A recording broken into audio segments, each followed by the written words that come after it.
good afternoon, good evening, everyone, depending on where in the world you are following us today. My name is Mario Martone, and I'm a theoretical physicist at the Simon Center for Geometry and Physics in New York.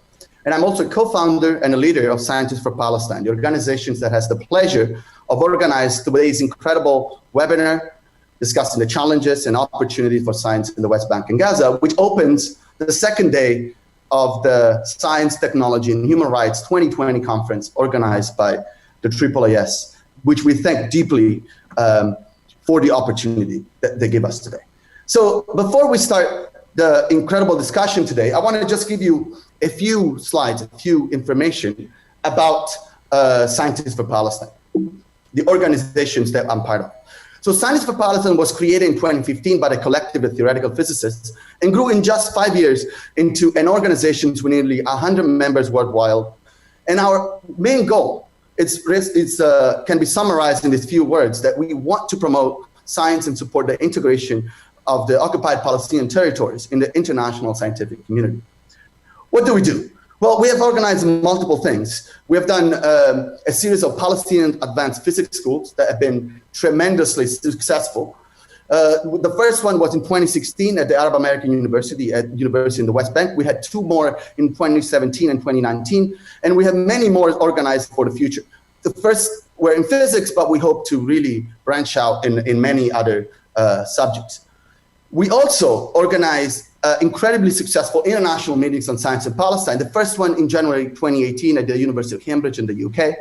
Then in November 2018 at Columbia University in New York, here in New York where I am right now. And then in 2020 at the Massachusetts Institute of Technology, that has seen many of the panelists that we have today. We really hope that this can grow, this international kind of effort in bringing together scientists from all over the world, really with the hope of making a difference in this topic that we're going to discuss later today. Well, we have long-term goals, we're ambitious, we think big, and we've done webinar series in this new Zoom world we live in. But we also have big plans for when hopefully we'll resume to normal interactions. And we organize mentorship and exchange programs for Palestinian students, scholarship programs, and then promote business innovation, entrepreneurship, and many, many more. We also have constantly discussed internationally also the politics a little bit, the challenges that Palestinian scientists face, which we think is a key part of the issue. So let me get into geared towards our discussion today and introduce a few words of our incredible panelists. We really are incredibly grateful for the 4 panelists that we have today and that agreed on having this amazing presentation. So let's start with Dr. Samah Jabra, who is a psychiatrist who practices in East Jerusalem and the West Bank. And she currently is the head of the mental health unit within the Palestinian Ministry of Health. She has taught internationally and locally, and she will discuss today the question of professional solidarity and mental health in Palestine. Then Tarek Lubani is a Canadian doctor, as he likes to call himself, as a Palestinian refugee in Canada. He was born in Kuwait and is currently an associate professor at the Western Ontario University and associate scientist at Lawson Health Research Institute. Lubani also is the medical director of an incredible project, which we'll discuss today, which is called GLIA. GLIA pioneered the use of 3D printing to develop high quality, but basically nearly free and open medical devices that are crucial in areas like Gaza and other war zones. We also have Professor Rana Zamara from the West Bank. She's an associate professor at the Faculty of Agriculture and Science and Technology at the Palestinian Technical University, Khaduri. And she's also a member of PALAS, the Palestinian Academy for Science and Technology, and a leading member for what concerns international bridges between Palestine and universities in Europe and the US. She will discuss these topics later with us. And then finally, Professor George Smith, who is an emeritus professor of biological sciences at the University of Missouri. He shared the Nobel Prize for Chemistry in 2018 for the development of this technology called the phage display. Despite the Nobel Prize, he wants to remark that he's not yet a chemist. So even if he won the Nobel Prize in chemistry, that doesn't make him a chemist. And he's been involved in supporting Palestinian scientists remarkably for a person of his stature for many, many years. And we'll open up our discussion basically discussing what our role is in all this struggle. Finally, I want to remark that one of the key part of Scientists for Palestine is action. We really are all about trying to make an impact. So please get involved. We hope to, for instance, one of the things that can come up from this meeting is either Science, the magazine, that is a prestigious science magazine that is led by the American Association for Advancement of Science, to actually take on this issue. But also we want many of you that are following us today to follow up this discussion with getting involved with many of the things that we're going to discuss. So if you want to even discuss with us or even reach out to our panelists today, please email us at the email here, following us on the website. We have a very, very active Facebook account, and get involved. Great. So getting towards the discussion, before we just open it, I want to just say a few words about how this discussion is going to be organized. It's very simple. We're going to have a first part in which each one of our panelists will have a presentation, a short presentation. This should last no longer than 20 minutes. And then we'll leave a lot of time for our panelists to address your questions. We want to make this meeting as interactive and as engaging for you guys that are listening to us today as possible. So without further ado, I want to start with our first esteemed panelist, George. So maybe you can start and just set up the stage and ask and tell us what, in your perspective, is the relationship between us, US-based scientists and Palestinian scientists. George, the floor is yours.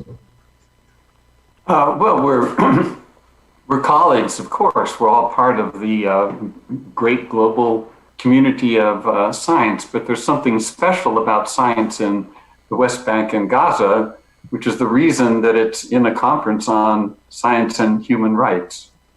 So,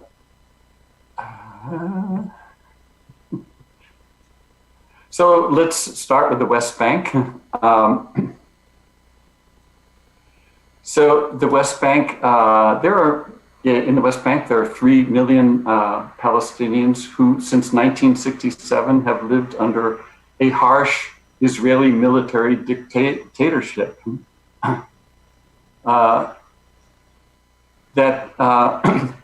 There are also with them 700,000 Israeli Jewish settlers in hundreds of Jewish settlements on stolen land.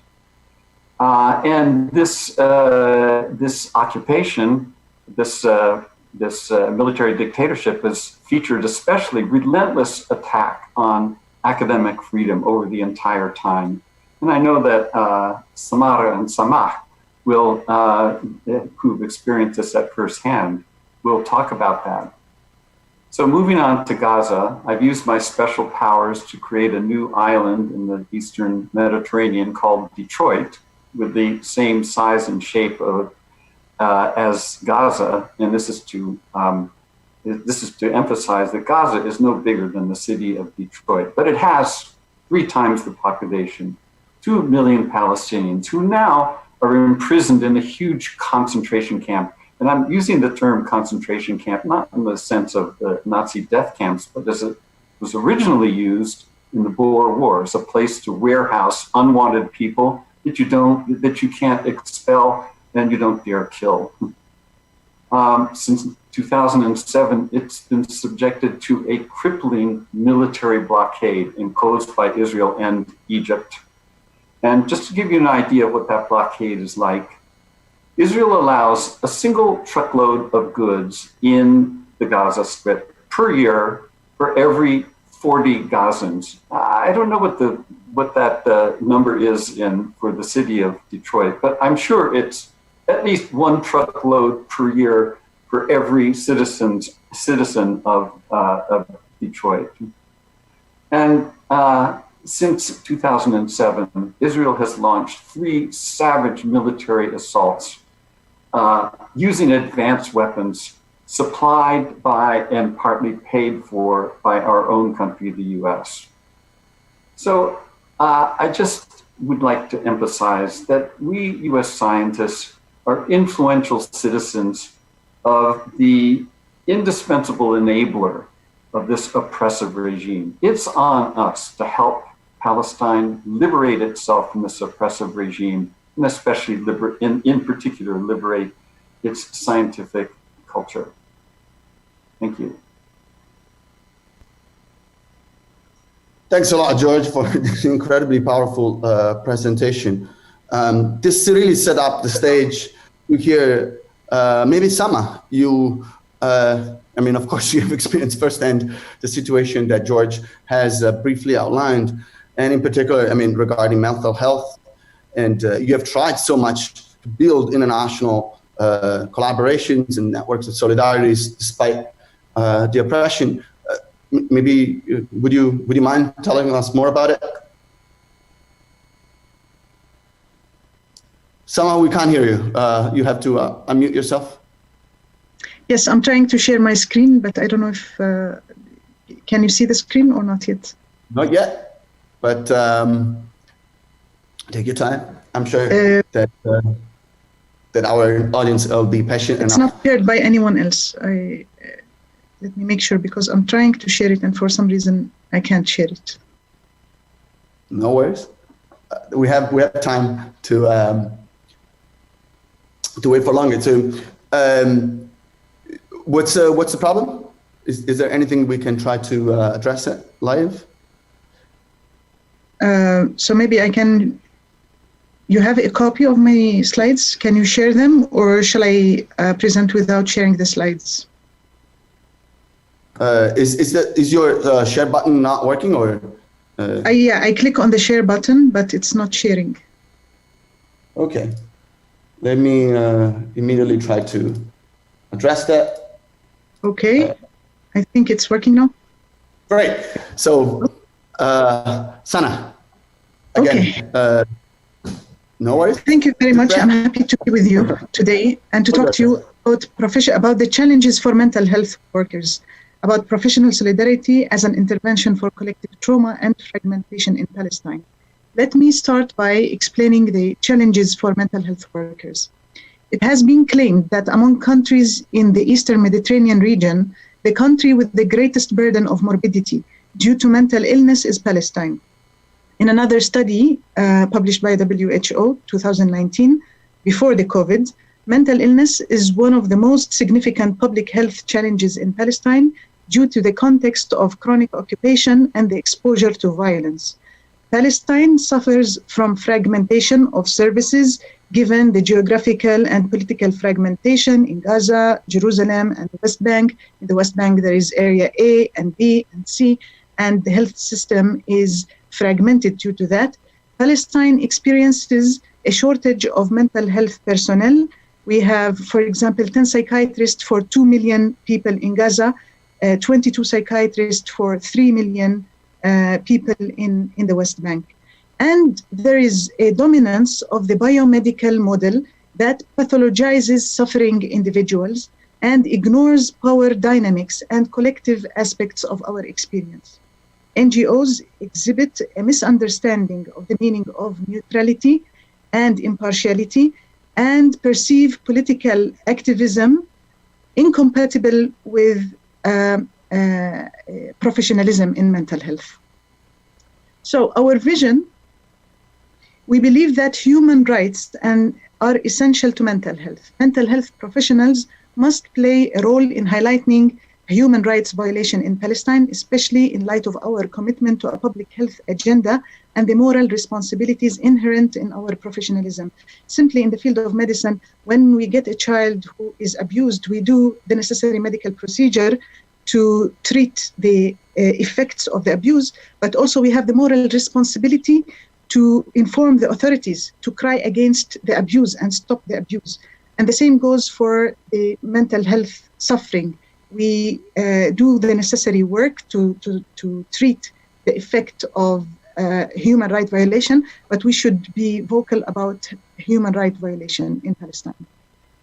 So our alternative intervention, of course, we do the classical work in mental health. We have a psychiatric hospital, community mental health centers, many NGOs in the field of mental health, but we have also created networks in solidarity with Palestine that have been established in the field of mental health over the past 6 years.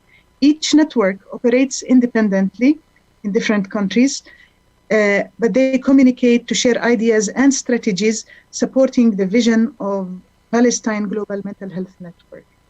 And here is an image of the different logos of the networks, and the outstanding one is the Palestine Global Mental Health Network, but there are networks of professional solidarity in the USA, in the UK, in South Africa, Ireland, France, and Belgium. How do the networks intervene?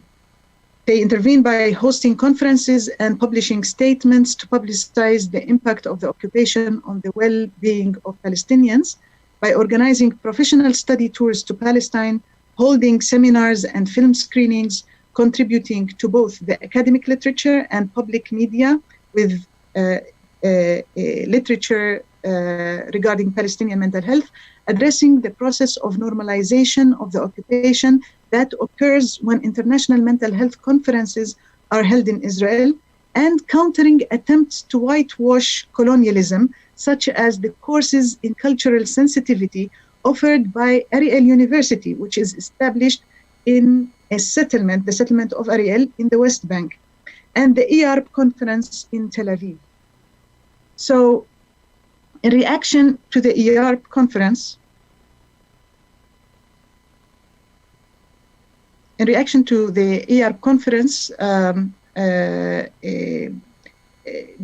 we issued a collective statement by all the networks and other supporting organizations. EARP is the Association for Relational Psychoanalysis and Psychotherapy. We thought and stated that holding the conference in Tel Aviv lends legitimacy to Israel's innumerable violation of human rights. We understand very well the impact on mental health of oppression, political struggle, economic constraints, and war. We therefore appealed for individuals, federations, unions, and institutions not to participate in the EARP meeting and instead to condemn it. Because meetings like that, they prevent Palestinians and friends of Palestine from having access and participating in an international conference. They get deported when they arrive to the airport, and Palestinians need a permission which requires acknowledging Israel as a controlling power over Palestinian land.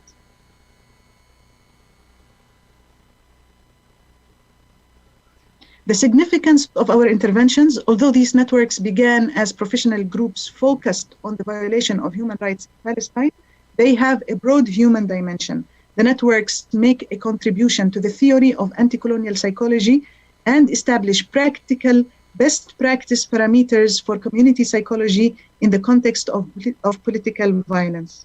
The networks contribute to the globalization of Palestinian knowledge and experience and provide professional solidarity, which is validating for Palestinian public, and it provides support to Palestinian clinicians. And let me share a few images from the activities of the networks in London here and in Chicago. And this is a conference, a panel that was made for Palestine in the same hotel where the EARP conference in New York took place last year. So there was a parallel panel on Palestine, Voices on Palestine. And this is a conference held by the Belgium group in Brussels last year as well. Some useful links for you. Thank you very much for listening. Thanks a lot, Sama. We will, for the audience, don't worry if you haven't written down the contacts. We will make them available once the meeting ends. Before I move to the next panelist, I just want to remind everybody that is listening right now that you can start asking questions. There's a team of us that is collecting questions. So if you have something on your mind, just get it out and send it to us so that we can already start processing them and be ready to ask them to our panelists and not waste any time. So having said that, Rana, I would like to pass the mic to you. And again, you have been incredibly involved in these incredible programs, which are the International Science Bridges, which have created lots of opportunities for Palestinian scientists to go abroad. But also you have lived the experience of being a scientist, a prominent scientist in the occupation. So maybe you can put these two things together and tell us a little bit, what is your perspective on this? Yeah, good morning, good afternoon, good evening for wherever you are. Thank you, Mario, for the introduction, and thank you very much for the AAAS for inviting us for this panel session. I work as an associate professor at Palestine Technical University, Khadouri, and I would like to start with talking about my perspective as a researcher and a scientist working in academia and Palestinian University. A little bit of the history on Khadouri, or Palestine Technical University. Khadouri Institute was first established as an agricultural college in 1930, and the donation was from Sir Elias Khadouri, who happened to be an Iraqi Jew, and he was established this school for the Palestinian. From 1930 to 1994, it has been developed into agricultural college, agricultural institute, technology college. In 27, it has been approved to be the first state university in West Bank. In 2017, another two branches in Ramallah and in Hebron were added to Palestine Technical University. Palestine Technical University Khadouri is located in Tulkarem. And from my experience in 2015, we have a live confrontation for more than 82 days with the military of Israel. We have a live training camp on site on our camp, and starting from October till the end of December, early January, we have a daily confrontation with the military, and that has resulted in more than 350 classes have been canceled and exams have been postponed. More than 100 of students have suffered from suffocation, and more than 70 students have injured either with live bullets or with rubber bullets, miscarriages. We have to evacuate the university for more than once. And as you can see here, our greenhouses facility have been torn down and burned. Bullets have been shot around the university for more than 82 days. Despite that, with the help of Palestine Academy for Science and Technology, which is a national independent self-governing institution that catalyzed the development of science and technology in Palestine, they have to empower the effect of the deployment of levels in human development and social sciences. So Palestine have been partnership with international associations like in Frederick Newman Foundation, Eulish Research Center, du Fond de Recherche du Québec, United Nations, United Research to do Development.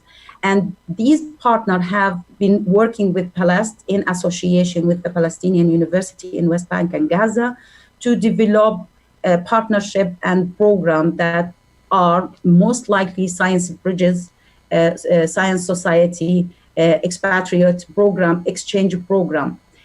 One of the successful programs that we have been running from since 2016 is the German science, Palestinian science bridge, funded by the German Ministry of Higher Education. It's run for 4 years, and we have another extension for another 4 years. The purpose of these science bridge is to exchange between scientists with more than 10 host institutions in Germany and 13 local universities in Palestine. PhD student finish their PhD, master student, staff exchange, and the other program, which is the Quebec Science Bridge, which is funded also by the Fonds de Recherche du Québec, goes the same. 12 institutions from Quebec invited Palestinian institution and scientists to visit for a short period of time to conduct their scientific research in in health, in cultural society, and natural sciences. So most of these projects enhance the capacity of the Palestinian scientists, students, undergrad, and other research cluster to be able to maintain and sustain their research in a high standard and prestigious institution around the world. The future of the science bridges, now the Palast is working with the French Academy of Science, the French National Center of Scientific Research, National Research Agency, French Ministry of Higher Education to build more, collaborate, and more fund for other French science bridge with Palestine. And there is a Russian Academy with Science have been working with Palast also to further and conduct some kind of channel between the two academy and the Czech Academy of Science. With this, I conclude my talk. Thank you for listening. Thank you, Rana. We know that these international bridges, we personally have been in touch with many of the students that now are in Jülich. I personally been. So it's really, these things are really have transformed the prospects of many, many Palestinian students. So, I really think this is, just from my side, you have great respect and keep up with the hard work.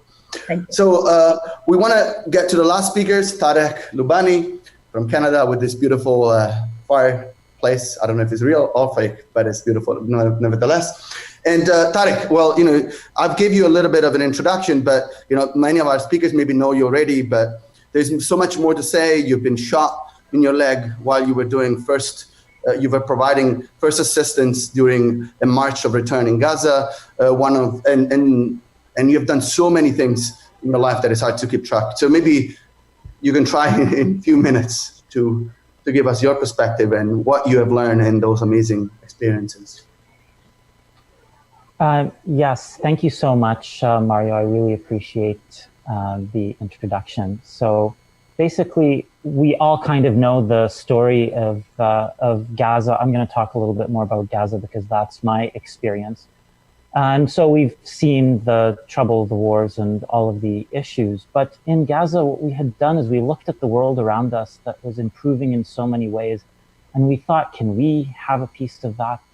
Absolute poverty is down, child labor is down, under 5 mortality is down, guinea worm is down, teen births are down, homicide rates are down, violent crime is down, education is up, literacy is up.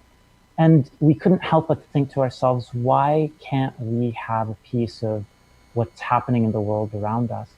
And the conclusion that we had to come to is that really, instead of researchers and scientists being there for the people, we had become these intellectual mercenaries for product teams, there to solve immediate needs. This is a phenomenon in medicine as much as it is anywhere else in the world. And we really wanted to do something different. For me, it really came down to trying to solve a problem that I was seeing around me in the hospital. I'm an emergency physician. I want to solve emergency medical problems. And so we brought in some 3D printers. These were the 3 first 3D printers in the Gaza Strip. The one to the left was brought in, and then it printed the other 2, which then printed subsequently about 100 more printers. This is the first effort at a stethoscope head that we had made. And then, of course, we finally ended up getting some models that we were eventually able to prove worked as well as the Littman Cardiology 3, which is a $300 stethoscope. The Glia model costs only $3. And then after that, we really looked at a few other projects and managed to work on a pulse oximeter. This is the very first version of one that basically picks out the oxygen levels. And then we kept iterating until we hit this particular model, which costs $25 instead of about $1,000, and allows us to look at and work on everything that we need to in terms of oxygen supply. We've started clinically testing it now. You can see this gentleman has an oxygen saturation of 66%, and all the early data looks phenomenal. So Then we started working on tourniquets. This happened because we knew that Gaza is a place with war, a place that would need tourniquets especially. And as we started printing them, we ended up running into this, basically the protests in which people were getting shot in their limbs. This child ended up with an amputation. And as you can see there, nobody really knew what to do about the situation. This, in contrast, is a patient who ended up keeping his foot and also survived without very much blood loss. And he ended up, I was just off screen there, ended up being able to apply the tourniquet to him. You can sort of see here that very often in this particular case, because we know that there are protests happening, there are medical personnel who are there. There's two victims there who are shown by the red arrows. You can see the blue arrow points to the bullet wound, or the bullet hit on the ground after it goes through them. And there's a medic just off to the right of the screen who's right there and able to apply the tourniquet very quickly. This is kind of what it looks like in the field. This particular tourniquet was during our testing. So and of course we do training in the field. The tourniquet works quite well, but the thing about science in Palestine, and especially in the Gaza Strip, is that it is very, very different because of the risks. This photo was taken just 2 days before some of the major protests on May 14, 2018. There was another protest that we all attended. This was part of the rescue team. I'm in the blue there. And unfortunately, of this photo, 4 people were shot within 2 days. This was one of the paramedics, Mohammed Miqdad, who was shot in the ankle and subsequently ended up with severe infections and can no longer work. And in this photo, both of the people there were shot. And the one on the right, Musa Abu Hassanain, ended up getting killed. So the costs, of course, are heavy, and these are incredibly difficult situations that we have to deal with, where we're trying to develop devices that fortunately we don't have to deal with in Canada. When Musa was shot, of course, had we been able to access him, we would have been able to help resolve the issue. He had what's called a pneumothorax, an eminently fixable problem. What it really comes down to is that in medicine, we have to develop medical devices. We need these devices so that we can take care of our patients. And the GLIA project really tries to bring home the fact that technology has developed so that we can make these devices for a much lower cost for our patients. Unfortunately, there are costs and lots of human costs. And that's, I think, the key thing that we're trying to prevent. Thank you, Mario.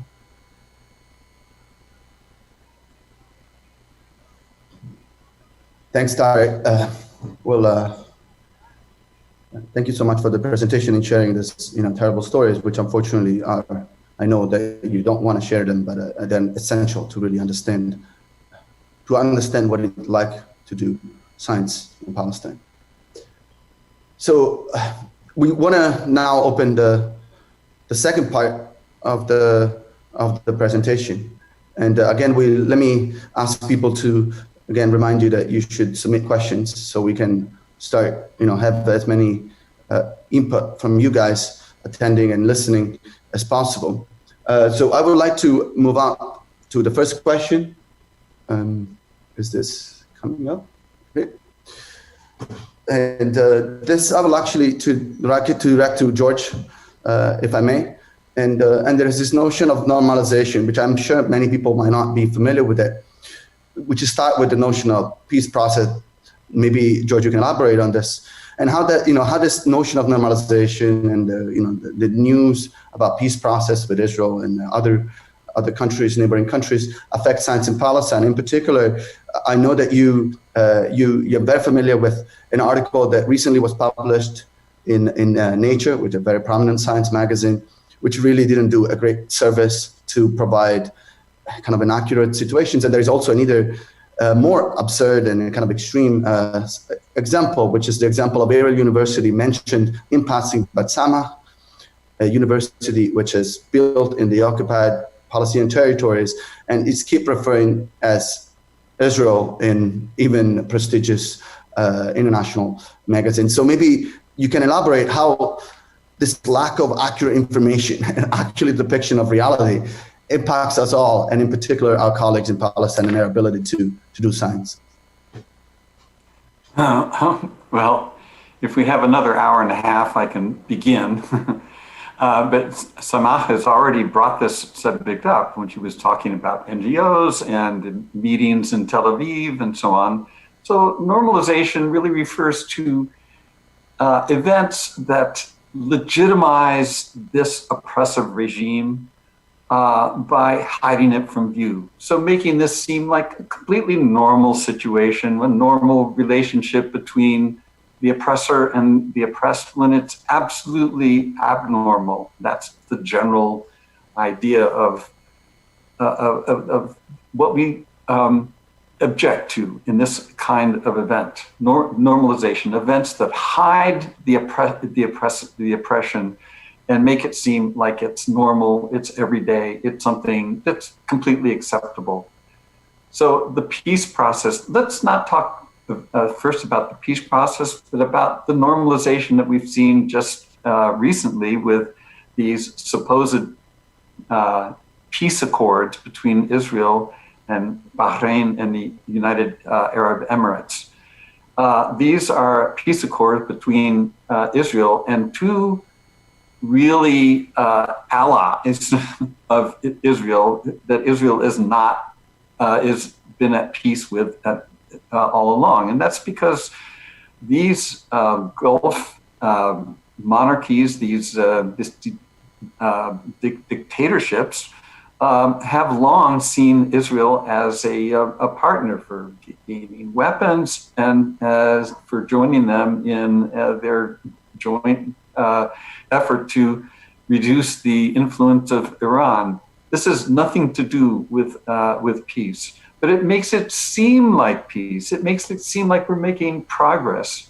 And the Nature article that you referred to was an article that was it was praising the new opportunities for science for science between Palestine and the Gulf monarchies that result from this kind of accord. This is not something we should be praising as U.S. scientists or Western scientists. This is something we should be arguing against. This is not liberation. It is hiding oppression.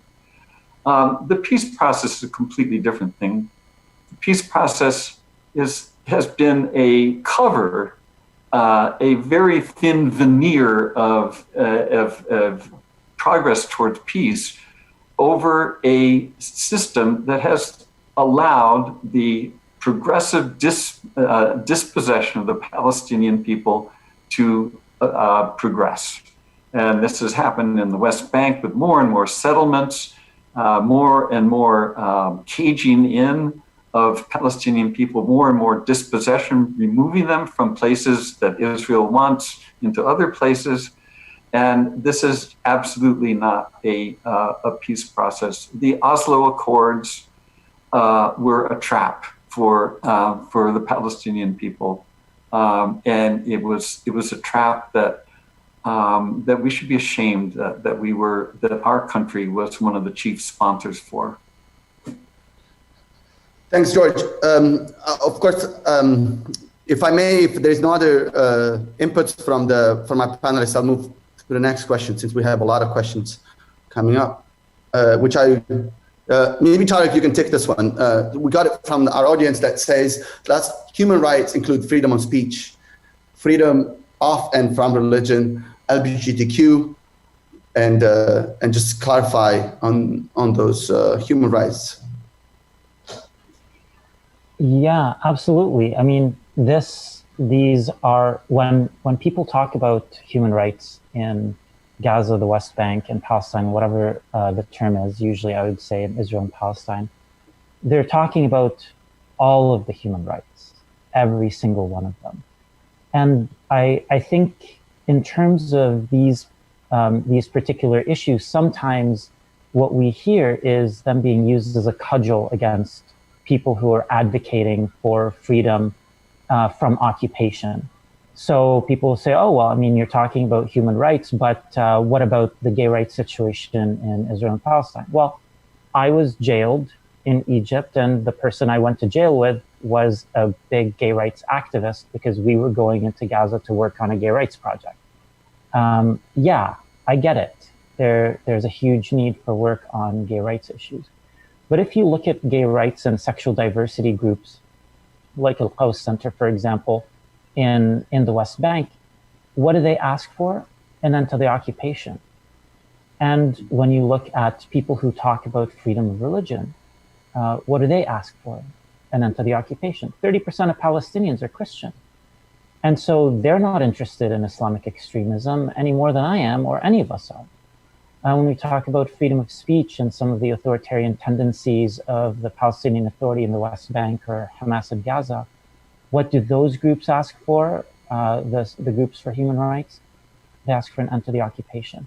So none of us are saying that these things aren't important or that we can't work on them concurrently. We can and we are. But at the same time, it makes it really, really hard to deal with the various fires that exist when there's this other almost all-consuming rage that's happening, when basically you can't guarantee that you're going to be alive tomorrow, your house isn't going to be bombed. So these rights are absolutely critical, but the main reason why people have so zoomed in on ending the occupation is because it really underlies and overarches almost all of the other issues that exist. Thanks, Tarek. I want to move to the next question, which I would like to address to Sama. You have talked about this incredible network, international networks of professional solidarity, and all these concepts which are key, really, in envisioning a different dimension of what it looks like to collaborate internationally beyond kind of charity and really be at the same level. So we would like to know more about how this works. And in particular, again, since there's a lot of people here in the audience that are part of the other side here in the US that might be interested in helping us developing further these ideas, how is this funded? I mean, unfortunately, in today's world, money and the way things can get by is through money. And again, this is for you, Sama, but I mean, if Rana has some remarks also on the way in which science bridges are funded, that would also be great. Sama. The networks are not funded at all. They depend on voluntary basis. People who take part of them, they give a lot of their time. When there are necessary costs for some brochures, for some publications, people volunteer to pay for the cost. We are very economic in the way we spend money. We rarely spend money, but when we need to spend money, people usually who are active in these networks, they provide money because they depend in their usual activities, in their usual living on other jobs that they are doing with the institutions. All the work of the network is pro bono and voluntary work, and that frees us from many restrictions. The problem with NGOs is that you work, you get paid nicely, but if you want to voice your political opinion about certain matters, there is a glass ceiling, and your job will be affected, and you might lose your job. The network give a bigger horizon for us to express our thoughts and our activities. Thanks, Sama. This is very short. Rana, do you want to add a few words about the science bridges? Or? Yeah, sure. Well, the science bridges are funded. The Palestinian German science bridge is funded by the Ministry of Higher Education, the German Ministry of Higher Education and Research. And the Quebec Science Bridge was funded by the research, the Center of the Scientific Research in Quebec, and it's also funded by the government. So both the bridges are funded by either the German or the Quebec government.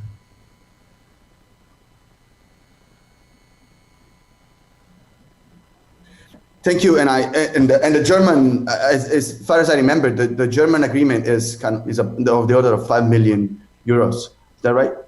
The first call was for 5, and we have another 5 million euros for the until 2024. Great, thanks a lot, Rana. So can we move to I would like to move to the next question, which is another question that came from our audience. Rana, I would like to direct it to you, and maybe you can elaborate on how much pure science, that's the thing dear to me, I'm a mathematical physicist, doesn't get more pure than that, is done in the West Bank. And for example, is there any theoretical physics, pure math, astronomy, any of that is done in the West Bank, in Gaza also, if you have some information about it? Well, funny that you mentioned, because the German Science Bridge also have been established by a physicist and people from mathematics and pure science. So the first project was, most of the projects that have been conducted with these Palestinian and the German scientists were either theoretical physics, thermodynamics, all these pure science, basically in the field of physics, math, engineering, chemistry, and now there are a lot of research done in Palestine in both on these sciences. And during the projects that have been run, there was a lot of summer school and winter school for undergrad and graduate student in theoretical physics and nanotechnology. And even for a student, a school student, there was that STEAM program that runs through the summer for the grade from grade 10 till grade 12 for students in Palestinian University. And most of the projects that have been started and established in Palestine in this field are either in this field, and a lot of training, workshop also focused on the theoretical physics and for the pure science in physics and math and chemistry. So even in West Bank, I know that some of the project have been carried out visually with university from Gaza, the Islamic University, and Al-Aqsa University. So yeah, a lot of the research being carried out in Palestine, in West Bank and Gaza. Most of the active work in this, even with the French National Research Center, there is a lot of work with and Najah University. They have a team that collaborate with Sesame in Jordan and in France to conduct a lot of work on the field of nuclear and on physics and stuff like that. So in this field, we have a lot of research in pure science. Yeah. Great, Rana, and right. Can I add a quick comment to that, Mario? Which is that as a person who really only works in applied sciences, and not just applied, but clinical sciences, it was always amazing to me to go to a place like Gaza, literally with, sort of rubble all around. And my only conclusion is that theoretical scientists will always do theoretical science stuff. So it's amazing and really heartwarming to see how much of that is going on, even in a place like Gaza, where you might not expect it offhand. Thanks, Tarek. And that was my experience too when we organized our schools. I was really impressed about how incredible the Palestinian scientists were. And our schools were on theoretical physics, cosmology, and things like that. Great, so let's move to another question that came out from the audience. Sama, this is directed to you. Dr. Jaber, you talked about the responsibility to treat and also to inform authorities regarding human rights abuses. Which, if any, authorities you trust? That's a heavy question. I don't need to trust authorities in order to inform them. I can still inform them and challenge them. And it depends on which situation I'm confronted with. So, for example, when I'm confronted with a patient who is a victim of torture, I do the right documentation and I inform NGOs that work for the rights of tortured individuals. When it's a question of gender-based violence, I inform the family protection unit within the Palestinian system. I brought this parallel in my discussion because the networks inform the public, educate the public about the impact of the violation of human rights on the psychological well-being and the suffering of Palestinians. That's the activity that is parallel to our daily effort in our practice in medicine and in psychiatry and mental health professions to encounter people who suffer because of the system. They are the identified patient of the system. There is an external pressure out of the self who is causing the suffering for these people. So we do the necessary treatment for the individual, but we need to say something about the gender-based violence, the oppression of the system, the patriarchy of the tribe that is forcing the individual to do this and that, the torture that the person is exposed to. So it depends on which situation I'm confronted with. It's very important to honestly document that situation and not limit our intervention to the soothing of the individual and forgetting about the ongoing machine that creates that pathology and that suffering to individuals. Thank you so much, Sama, for the clarity and the great answer. Let's move on. And again, I'll ask the audience to keep sending us questions.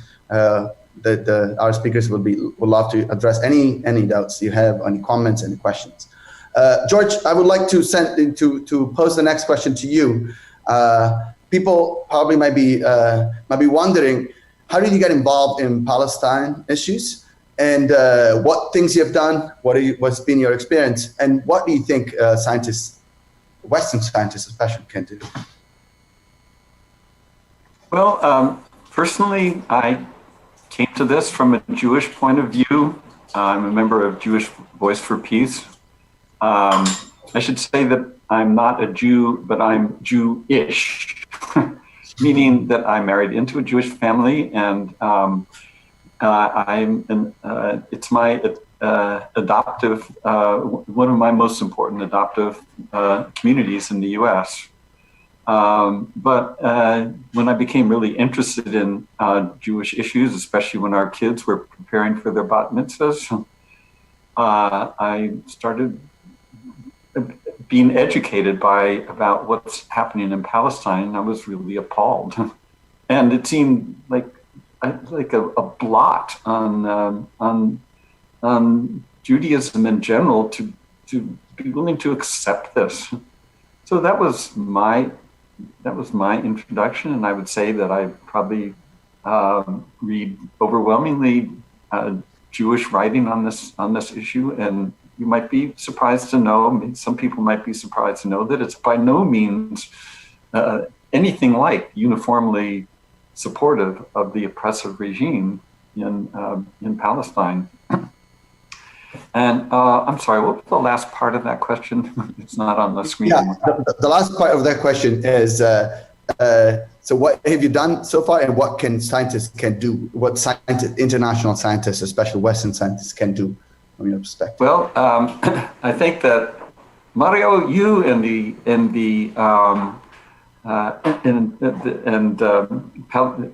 Scientists for Palestine have really brought me in as a scientist to this. So that's a very new part of my activism. But I've been an activist for the Boycott, Divestment, and Sanctions movement, which is kind of, you might say, an anti-normalization movement in the United States. And I was a co-founder of our local organization on this, Mid-Missourians for Justice in Palestine. Our university is in the middle of the state of Missouri. That's what we call ourselves, Mid-Missourians for Justice in Palestine. So that's been a strong interest of mine for more than 10 years. A lot more than 10 years, more like 20 years. Thanks a lot, George. So let's go to another questions that I would like to direct to Tarek. Specific about COVID-19, how does it affect Palestine right now? And as far as I remember, you guys are launching, GLIA is launching a project to try to help address the COVID crisis in Gaza. Tarek, if you can elaborate on this, that'd be great. Yes, so we have obviously a situation that is a tinderbox for COVID in both the West Bank and in the Gaza Strip. It's bad for Palestinians, it's bad for Israelis, it's bad for the rest of the world, it's bad for everybody.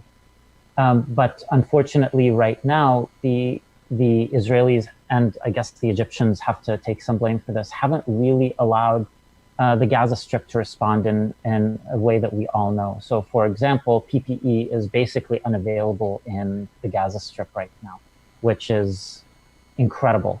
So masks are not available, N95s, I mean, forget about it. You could probably easier get, I don't know, a nuclear bomb than N95 at this point into a place like the Gaza Strip. So what GLIA has done is we've started two main projects. One of them is to 3D print and create some of the PPE that we already know how to make, like face shields. Of course, everybody's trying to bring in surgical masks. And then the other piece of the project, we had started developing in around March, April, a N95 reusable respirator, which we are then able to produce in a place like Gaza. But that has some requirements, and those requirements mean that we end up having some difficulties. So it's quite hard to create it there. With the project, we're going to be fundraising some money, doing some research there and figuring it out. The goal, of course, is to try to prevent this uncontrolled outbreak that's happening right now. In the Gaza Strip, there's 100 to 200 cases per day. We're detecting around 100. The West Bank has an uncontrolled outbreak as well at the moment, in which literally dozens or hundreds of people are dying. So it's definitely a problem, and it doesn't look like it's going to end anytime soon. Thanks, Tarek. Sama, do you want to add something to this point? Yes, actually, in my role as the head of the mental health unit, I've been closely involved in the committee that is dealing with this situation in the West Bank. And there was an alarming rise in September in the number of cases. There was a 40% rise, while in Gaza, the rise was 84% in September. And parallel with the spread of the virus, there is a mental health situation that is becoming worse and worse on the top of other crises that I explained earlier. I think we are seeing new kind of patients who get sick for the first time during the COVID-19. And usually it's due to the economic situation and the further limitations and restrictions that are imposed by this situation. Again, I want to refer to the fragmented health system in different areas as a main obstacle for the Palestinian Authority to do their work in the field of health. So while COVID-19 spread and there were calls to free prisoners by the United Nations, there were more Palestinians going to prison. The home demolition continued in the West Bank and in Jerusalem during COVID-19, while the international messages were stay at home. There were homes being demolished in Palestine. And yet international media and United Nations were talking about the good conduct of Israelis in helping the Palestinian Authority during that time. And they were referring to the return of some tax money to the Palestinian Authority during the crisis, which is a false charity, and allowing some medical equipment to arrive to the airport that was ordered by WHO, and some to facilitate some of the funds by Qatar. I just want to remind that according to Geneva Convention, an occupying authority is responsible for the health and the well-being of people under occupation. So there was no charity and no good deeds that were done during that time.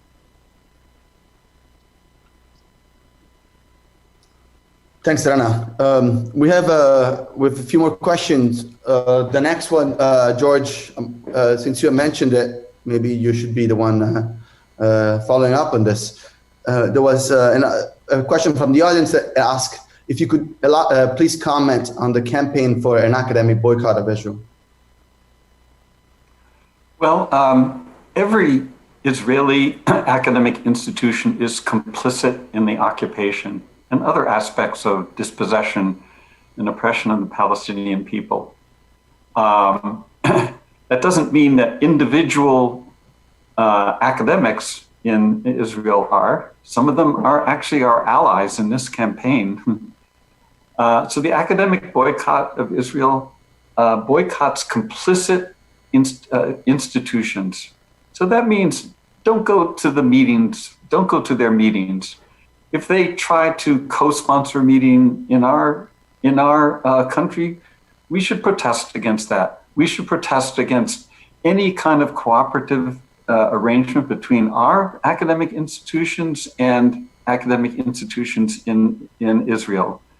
It's a boycott of complicit institutions, not of individuals. And I personally collaborate with a number of, have collaborated with a number of Israeli academics. So that, in short, is the academic boycott of Israel.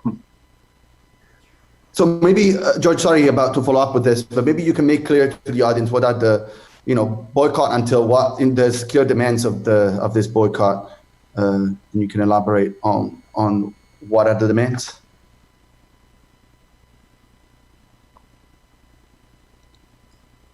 So, is that clear? Was that directed to Rana or? Not you, just to elaborate, what are exactly the demands of this boycott campaign? Just to clarify for the audience, what, until... I'm sorry, what are the what of the campaign? The demands. What is the demands of the boycott? Oh, the demand. So, Oh, yes, okay. Okay, the demand of the boycott movement in general, and the academic boycott in particular, is that the occupation come to an end, the police state or the military dictatorship come to an end in the occupied Palestinian territories, that the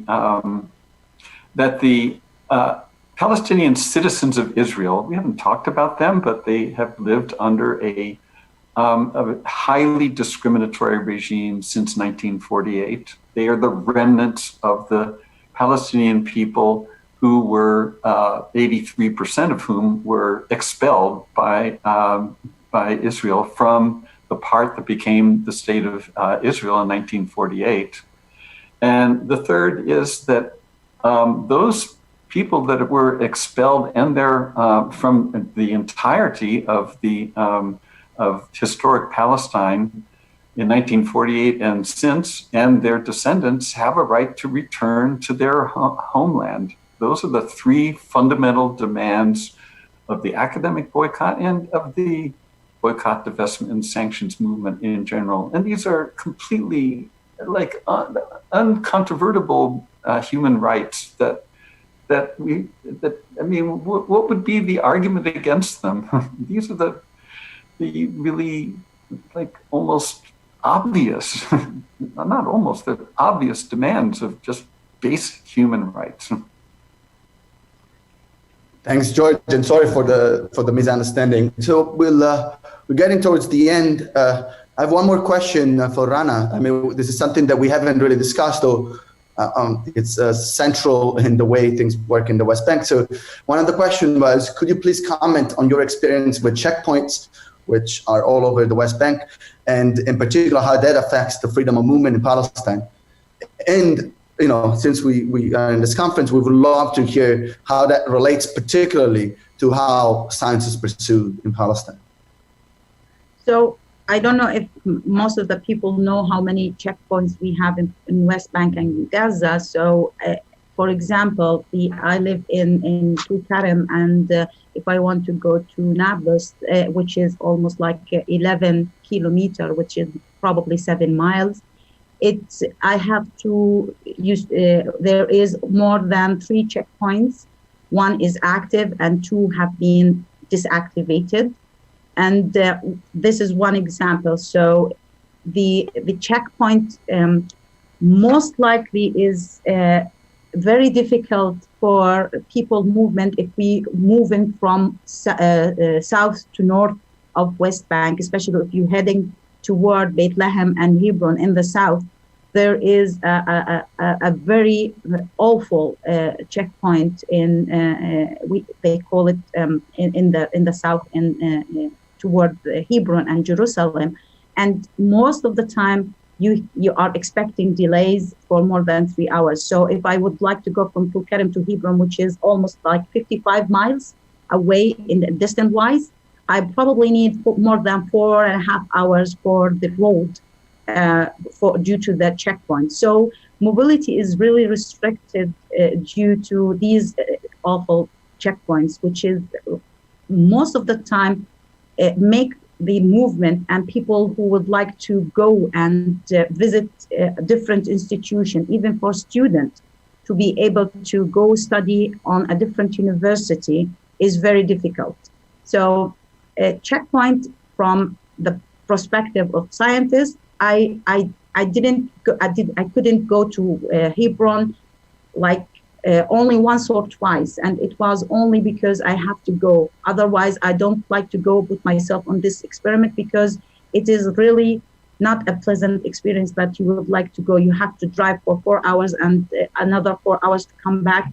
You are on the road for 8 hours for only like 100 miles, which is nonsense. So most of the time we are like cut off, like north part of West Bank is like apart, the center, the south. So it is really difficult for scientists to be able to conduct actual science or research with other universities. Despite that, we still try to come up with a core meeting. Normally we have meetings in Ramallah because you have to be creative. Otherwise you will be like you can't do anything. The issue also with the student mobility, checkpoints have been also used as a punishment. Anything that happens, any attempt, any kind of disagreement or any kind of trouble, they just close the cities. So you can come in or get out of the city or the village or whatever you are in. You have to take a different route, which is most of the time is very long, very inconvenient. So checkpoints have been used as a punishment for the Palestinian in different ways, for students, for scientists, for even a normal people living on their daily basis. Also, which coming to this from another perspective, we can't go to Gaza. Gaza is like it is a totally 100% denial for most of the people who request to go to Gaza. If you intend to have a joint project with Gaza, you have to maybe meet in Jordan, in Egypt, or even in the US. You have a better luck to get together with the people from Gaza. I have a personal experience in this field. I used to work with in a project funded by the Erasmus, and the Islamic University in Gaza was the lead. And we have with Palestinian university, like Palestine Technical University, Al-Quds University, and Quds Open University, 3 different universities from West Bank and 1 in Gaza. We have during this project more than 6 meetings.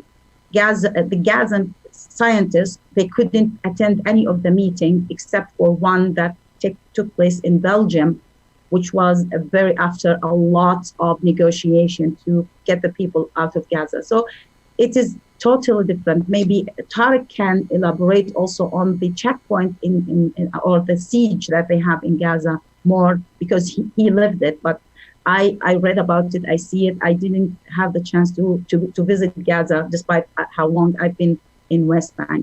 So checkpoints is totally hindering all the scientists and students and Palestinian people from going on with their normal life. Thanks a lot, Rana. And this has been our experience as well. I remember when we have to organize schools in Palestine, we have to provide local accommodations, because despite students being very close technically to the universities, they cannot do the commute because of checkpoints. So it's really something that is key. Good. So we're getting towards really the last few minutes. So I would like to give the opportunity of each one of you to just end us with some few more thoughts, just to close this incredible discussion that we've had. Sama, if you want to start, that'd be lovely. So maybe I will say something to mental health professionals who blame us for being vocal politically, saying that mental health should be neutral, impartial, and has nothing to do with politics. I think they're speaking from a luxurious place.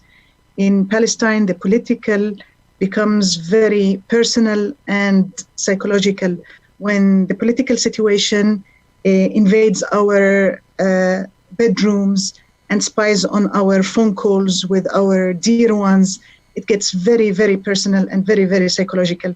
And there is no way to deal with the psychological situation in Palestine while ignoring the political reality all the time. And I even claim that all what we do in mental health is palliative until the occupation ends. Thanks, Sama. Tarek, you want to give us your last thoughts? Yeah, thank you so much, Mario, and thank you to everybody who's taken interest in this subject. I think the one thing I want to say is that we are really at a point now where it feels like success is near. All the work that has happened from the scientists ahead of us and all the work that we're all doing, it's really contributing towards us moving to very much like a new post-occupation era. It doesn't mean that we can stop working now, we really have to. And such a big part of that is trying to build the institutions like the scientific institutions. So everybody on this call who has an academic appointment, who has an academic interest, can find somebody, let's say in the Gaza Strip, in the West Bank, or in other parts of the world. I mean, the whole world benefits when we do that. Thanks, Tarek. Rana, a few more thoughts. Well, as a scientist, and I would like to thank you all for having us, and I wish you will also continue to show your interest in scientists in Palestine. We were really hoping that maybe we can find a way that we can outreach in the US. Our collaboration have been in West Bank and in Gaza have extended in Europe and Canada, in the eastern part of Asia. But still the connection and the collaboration with the United States is still like very limited. Maybe through Scientists for Palestine, hopefully we will able to build a certain connection with the US, because we are trying really hard to come with for the whole world as people who would like to live and thrives in the future. So we hope that you can find a way to communicate with us and we can build something together to help the scientists in West Bank and Gaza. Thank you. Thank you, Rana. George, your last few words before we conclude. I'm just going to encapsulate it this way. I would I would like to go to Gaza and give a normal scientific talk there. I can't. I have to go through an elaborate procedure that pretends that I'm going there on a humanitarian mission. If I go to talk in Germany, if I go to talk in Portugal, I don't go there as a humanitarian mission. We need to be liberated. You as scientists need to be liberated. And we should be ashamed that our country doesn't, permits its supposed ally from preventing us from this ordinary right of a scientist. Thank you so much, George. So let's just conclude with thanking everybody for attending this meeting, thanking the IIIS for giving us the chance of presenting. I put up this slide for the last few seconds so that people can, again, note down the email and the website of Scientists for Palestine, get involved with filing up the membership form on our website and following up on Facebook. We will be able to stay for a little longer in a networking session that is associated with this panel. With that, we want to just thank you everybody for listening, for staying here, and for supporting science in Palestine. Thank you so much on behalf of Scientists for Palestine. Thank you. Thank you. Thank you.